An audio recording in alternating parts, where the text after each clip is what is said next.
just would have focused on the realities of road life and what it's like and that it takes its toll, and that if you're able to shine a light on things like that, that does save people.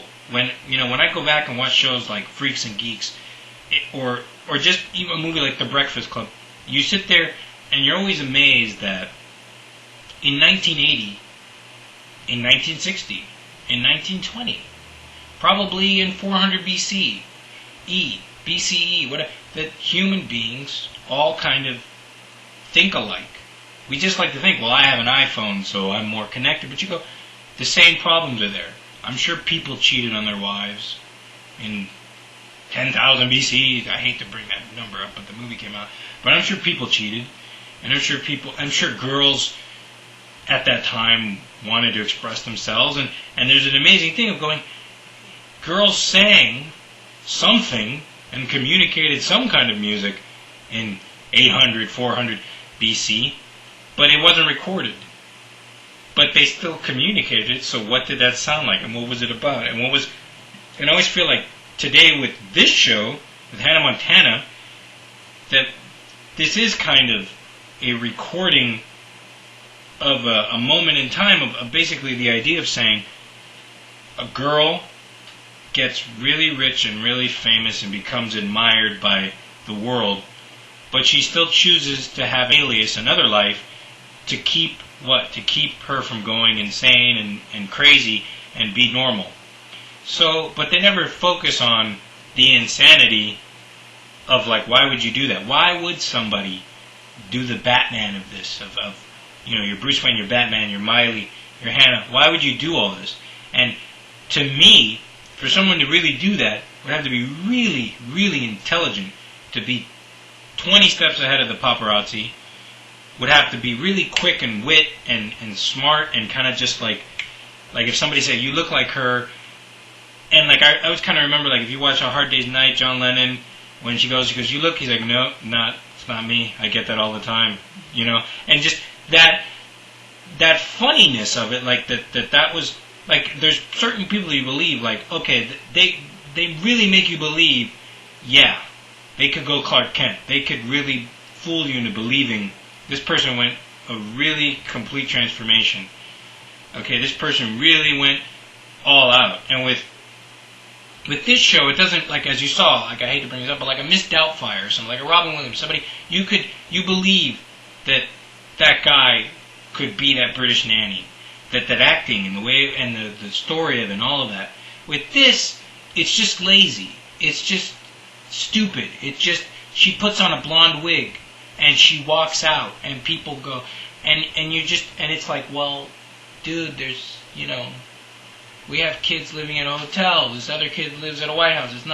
It doesn't have to be that serious. We don't have to make, Gandhi. We don't have to make an Oscar-winning thing, but you do, at least for the writers, for the people that work on the show, that aren't retarded, that aren't 5 years old, they have to work on this. And they too can bring something to it that's like, what's it like? They have to kind of put themselves in a 15-year-old girl, and they can do this without getting arrested. They can put themselves in a 15-year-old girl and not get arrested. That's what the show is. So what the point of all this is that this is a show that could be really like a Freaks and Geeks, like a show that you go back and you go, wow, that's kind of like how I feel, or like, wow, it just resonates through time, like a great album, or like great, you go, oh, cool.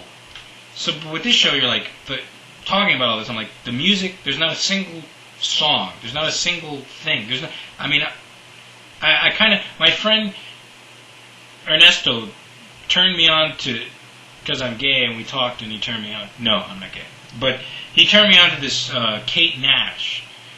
And in like a second, I was listening to like 3 of her tracks.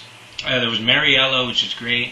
There's Birds, and there's I have to look in the link because I'm going so quick here. But basically, I'm gonna find the link. I'll put it at the end of the video. But the song, I don't want to cuss, but she's like, but the song, she's like, at least I don't have all the power in the world, so I can't fuck anything else up or whatever. And she says that really, really quick. And the way that it was, like, the weirdness of and the way her music and the influence, all of it, it was just so, like, coming from a British girl, it was just so, you like it. It was interesting. It was cool. It was being rebellious, but at the same time it was being funny. It was that you got all this stuff. And like I said, that has, like I say, like, to me, that has a word of mouth staying power.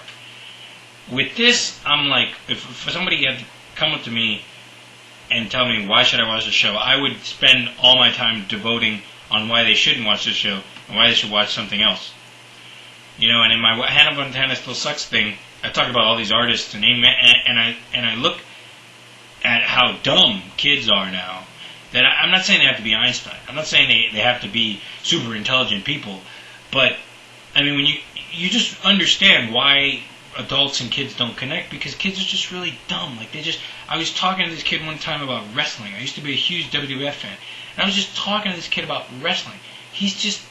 And I just thought, this kid's just so retarded. He's so stupid. I would be like, oh yeah, I used to watch wrestling. You know, Chris Benoit, Kurt Angle, they had, and you know what he told me? Chris Benoit, he's alive still. He fought Kurt Angle. He's on the Kurt Angle thing. I go, wait, no, he just left to go to the thing. Who do you like? You like Jeff Hardy? Has he won the Intercontinental title yet? Jeff Hardy? He's in the wrestling. I don't want to talk to kids. He's not. I'm not talking about like a 4-year-old. I think it was like a 13-year-old kid. I'm sitting there going, man, when I was 13, I don't think I was ever retarded. And when I was 13, I had already fallen in love with a girl, and there's so many things. Like, I don't even remember because I didn't write any of it down. But I used to have a journal, and I used to say all this stuff. And I mean, I don't know about you, but there was actually talk of sex, and kids would actually. Guys would be like, oh, I'm going to bang her at 13, and I remember these kind of conversations. I remember that there was this one girl that we went across the street, and they were talking about banging her in a church, and I'm like, 13! Things in my mind, and I'm sitting here looking at this 13-year-old going, Jeff Hardy! He's in the wrestling! And I go, well, what happened here? How did I go, I don't get it. They should be smarter than us. They spend all the time on the computer. They have iPhones. They have all. I didn't have the computer at that time. I watched as much television. What happened? What happened? And I thought, I know what happened.